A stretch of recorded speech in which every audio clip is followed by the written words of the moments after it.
really happy to be back with this new video, and this is the first video of the year. I wish you all a very happy, abundant, prosperous, beautiful, elevated New Year 2026. And as you will see, this year is very promising. It has very, very beautiful aspects that I will get into in this video. First of all, I would say the keyword, or one of the keywords for this year, is movement. 2026 is a year of movement. Everything will be moving. And maybe you feel that 2025 was a bit stagnant in a way, or maybe you felt that you had to revisit a lot of things in 2025, because 2025 was a year where we were actually closing the door on the past. It was a year 9, end of a cycle, and so we were liberating, healing, transmuting a lot of things still, closing that chapter. 2026 is opening the door to the future. So we are really entering now this future, and the future is really this new era, which will lead us to what we call the golden age on Earth. And 2026 really represents this year where we plant these seeds in order for them to grow year after year, and that will lead us to this new consciousness, this new elevated consciousness, and this new earth. Usually I really like to pull 2 tarot cards also for the annual forecast, because it gives me more insights and also some confirmation regarding certain messages.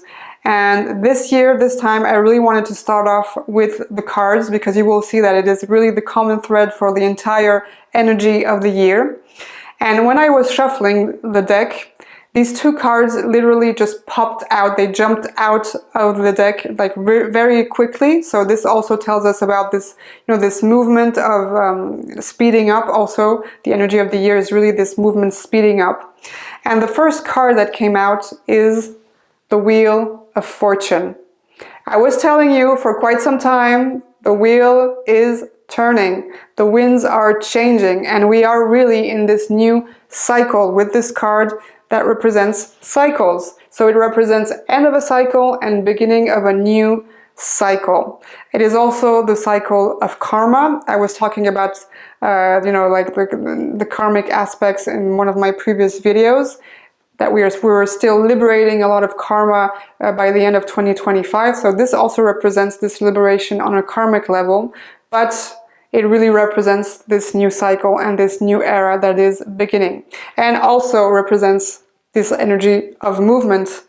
And sometimes there's also some misconception regarding this card, because it's called Wheel of Fortune. So we think about fortune like on a financial level, abundance on a financial level. Of course, it can also mean that, but it is more so about divine providence.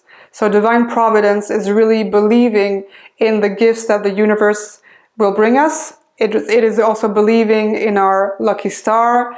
It is believing in, ourselves in the end. So this really talks about divine providence for the year of 2026. And the second card that came out, very interesting, because I usually don't read them in reverse, but it is the Hierophant. So in this deck, it's the Pope, the Hierophant in reverse. And it came in reverse for a reason. And the reason for that is that one of the main themes for this year, 2026, is also regarding authority figures. And more specifically, authority figures that are not in alignment with our true selves. It also represents the system being the authority. It represents also like the false leaders in the end. It represents also the fake gurus, the fake guides, charlatans, and things like that. It also represents dogmas. So anything that is dogmatic is really the Hierophant in reverse. So this asks really the question this year about, where do I place my authority? Is it within me, or is it outside of myself? And it also speaks about sovereignty in the end. So am I a sovereign being? And we will see that this theme is really going to be very present this year, 2026. This year, us Lightworkers, we are really called to shine even more brightly our light. And this is something I often talk about, but there is something very specific also that came through, which is we need to be at our rightful place. We need to take our place in the world. What does that mean? It means being true to ourselves. It means being in alignment with ourselves, with our true selves. But there's also very specifically an emphasis on a professional aspect. So a lot of us maybe will be called to either change jobs or change something on that level, or maybe start something new, start a new business, be self-employed. But there is really this energy of like, now it is time to step really into our soul mission, our life mission. What did we come to do on this planet? What is our soul's calling, our heart's calling? And this is why this is the question that we might ask ourselves is, am I really working in a field that speaks to my heart? Is it aligned with my values? It is maybe not aligned with my values and therefore I need to change something.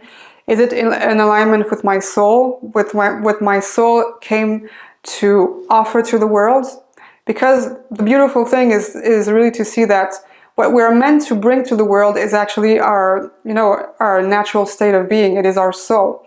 And the world needs what we came to offer. So it is really a win-win situation in this case. So really an emphasis on being in our rightful place as a light worker and really working in a field that is really meant for us and being really of service in this way, serving the world. As I said, it is a year of movement. It is really this year, this wheel of fortune is really turning. And this movement will happen in many ways. It will happen internally and, of course, externally. So we are called to move in any way, shape or form, like internally. So maybe we want to change something, like I just said, like professionally or something else. Maybe our status will change. Maybe our role in the world will change. Maybe even in our circle, in our community. And some of us will actually be moving, like really moving somewhere. So moving house, moving city, moving to another country maybe. Because we are starting off this new cycle, maybe the place we are living right now is no longer in alignment with the vibration that we hold now. So we need to be in a place, to live in a place where this alignment can happen so that we can really expand fully into all the possibilities that we have this year. So many of us will be moving because there's this vibrational gap happening with the place that we are currently living in. And in the new place, we will shine a totally new expansive light also. So that's really beneficial for us, but also for the collective. This movement will also happen collectively through things moving very quickly. So we will see a lot of, for example, public figures and specifically political leaders actually falling. And this is what the Hierophant in reverse also talks about. It's like some political leaders will be overthrown.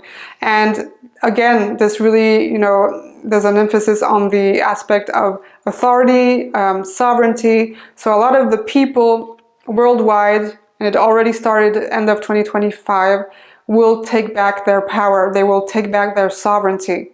And currently in Europe, there's also a big movement of farmers that are saying no. Basically, they're being, really attacked. So we're trying to destroy them. And the fall of certain leaders worldwide will also lead to the disclosure of corruption and fraud within the elections, because what we need to know is that in most countries, actually across the planet, there is fraud in the elections.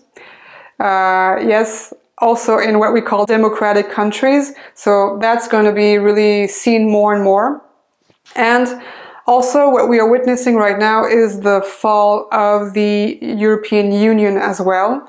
And it will collapse.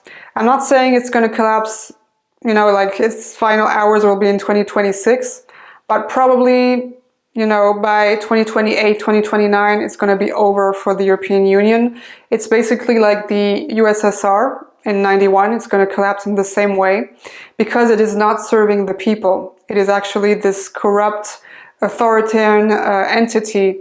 And again, the people of Europe are also rising against this this authority. So this is also why it's not going to make it in the long run. On the financial level, there's also this financial reset that we are all waiting for, which is basically the re-evaluation of currencies. So it's really going to do this worldwide reset on that level. And again, I don't know if it's going to happen in 2026 because it's, it has been expected already, but it's always pushed further into the future. But again, it's really going to happen in a moment, I think, where there's going to be a lot of disruption in the financial field. So maybe the markets will be disrupted. There's going to be a lot of ups and downs. Not saying that there's going to be a huge crash like we experienced in 1929 or even in 2008. Or maybe this is a further sleep. Maybe 2028 is the year where there's going to be the financial reset. Who knows? But this is really also in the cards. Going back to our tarot cards, the Hierophant is also asking this question: where do I place my authority? It is either within or without. And the interesting thing is really to become aware, and that's also, I think, the people of the earth are becoming more and more aware that they are actually submitting to an external authority, which is the matrix system. And we need to really also know that the matrix system is programming us from the very beginning. When we go to school, for example, we are really programmed in a way to fear authority. And this is something I went through like 2 years ago, I think, where I really reconnected those memories in school and like being really fearful of the authority and being punished and submitting then to authority. Like not shining my own light, not telling my own truth because I'm afraid of authority. So this is really coming to an end starting 2026. We are taking our power back and we are no longer being fearful of the authority, fearful of the system, and we are becoming aware of how the system actually holds this grip on us through this fear of authority. And coming back to the Wheel of Fortune, as you can see on the Wheel of Fortune, there is a Sphinx up here. And this Sphinx is actually asking us a question. The question is, who am I? So it's quite existential in a way. And actually, it's the Hierophant that has the answer, because the Hierophant says, I am a bridge between heaven and earth. I am the divine in action in matter.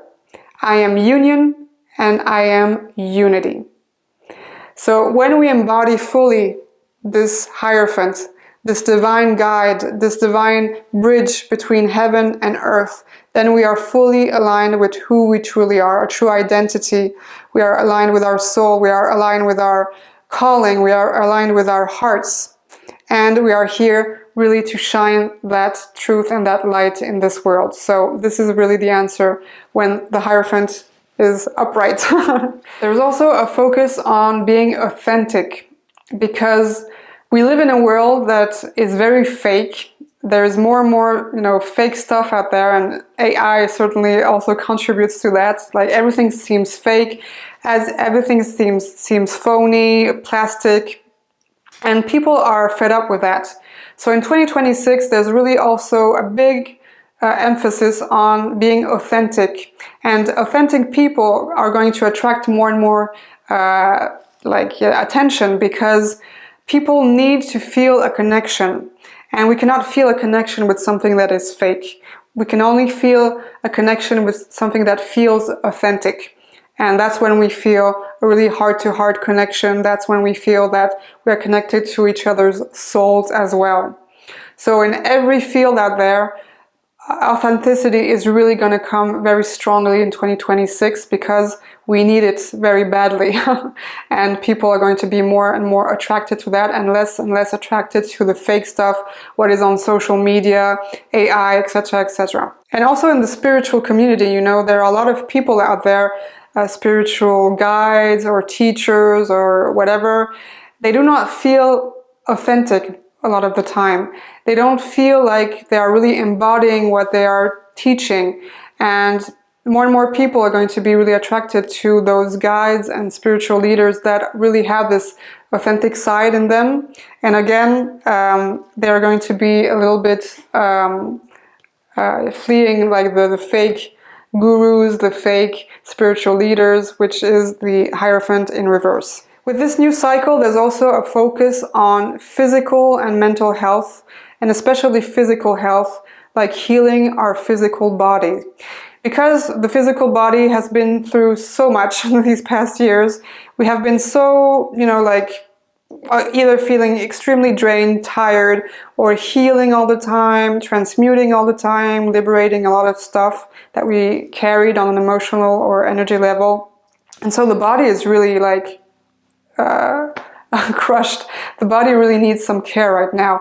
And many of us will have this opportunity in 2026 to give that body, our bodies, that care. So it's really a year to do this physical reset as well, which is fasting, detoxing, going for some massages, going to spas, having a hydrotherapy maybe, diet, exercise, meditation, anything that really is beneficial for the body. And we will be able to really, like start these new routines, these new habits, positive habits also that we can really use in our daily life. So this is really going to be so helpful for our bodies and our mental health as well. I'm now going to talk about the astrology of 2026 because I always like to look at the transits. Again, it's really also more insightful to see, concerning certain messages and have some confirmations or validation. In the Chinese astrology, we are entering the sign of the fire horse. Wow, what an energy. I was talking about movement, which is the key word for 2026. Well, the horse likes to move, it likes to gallop. So things are really speeding up this year, 2026, and especially with that fire element as well. So the fire element is also all the creativity, the inspiration. And for me, the horse also embodies freedom. It embodies this free spirit attitude. So that's really going to nourish the energy of 2026. This rebellious energy, this fire energy, and this forward movement. The moon nodes are changing in 2026, so we will be having the north node in Aquarius and the south node in Leo. The north node is always about where we are going, so where is the collective going? And in Aquarius, it actually joins Pluto in Aquarius with this Aquarian energy, which is all about innovation, rebellion again, so people rebelling, about the theme about sovereignty, but also like stepping into the future. So the North Node is the future, but more so in the sign of Aquarius, we are really stepping and opening the door into the future now. The South Node in Leo is about healing maybe certain wounds related to our own value, our own self-esteem. The Leo likes to shine, Leo is confident, so anything that is really related to that. And we have Chiron changing signs after 8 years. It is entering Taurus on June 19th till the 17th of September. And Chiron is the wounded healer, so it's all about healing again. And in Taurus, again, specifically, it's about healing the physical body. It's about also finding out what is nourishing for us. So it might be the food that we eat, like changing the food that we eat, but also what nourishes our souls, what is nourishing, and also how can we connect back to Mother Nature, to, the earth, how can we ground ourselves more. Taurus also talks about like the food in general, but also financial resources. So again, maybe some themes linked to that, also maybe links to the financial markets, as I was mentioning before, the movements in the financial markets. So this is really going to be a theme. And again, I was talking about farmers, agriculture, and the importance really to support our farmers, because we all need to eat. So we are all concerned about eating good food, and when we see that they are trying to destroy that, we need really to support those who nourish us. Neptune and Saturn in Aries is all about embodying fully who we truly are and bringing back again our spiritual selves into matter. And we actually have a very strong conjunction between Saturn and Neptune in Aries on the 20th of February, which is at 0 degrees of Aries, so the very beginning of the zodiac. And it also refers to the 0 point consciousness. And this is a very, very powerful aspect. So I think on that day, there is really like a new energy going to enter the planet actually.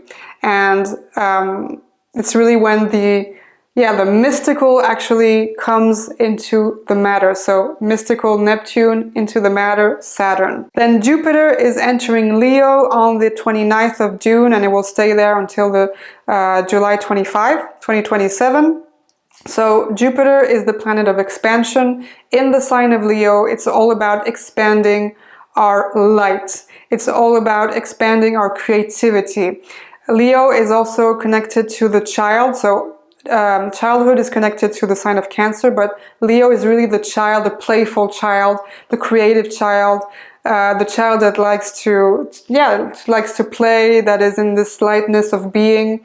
And that's really the opportunity for us to reconnect back to that aspect within ourselves and really expand it into the world and shine our light brightly. Uranus is also entering Gemini on the 25th of April, and it will stay there until August 2032. So that's quite a long time. And Uranus in Gemini is going to bring new ways of thinking. And also, what I'm feeling is that there is also a lot of things that will change in the field of journalism. As you know, journalists, or the so-called official journalists, aren't really journalists. They're actually just spreading information that they are told to spread from their masters. So that's not journalism. But what we are witnessing right now, and it's already started by the end of 2025, is that there's this emergence of citizen journalism.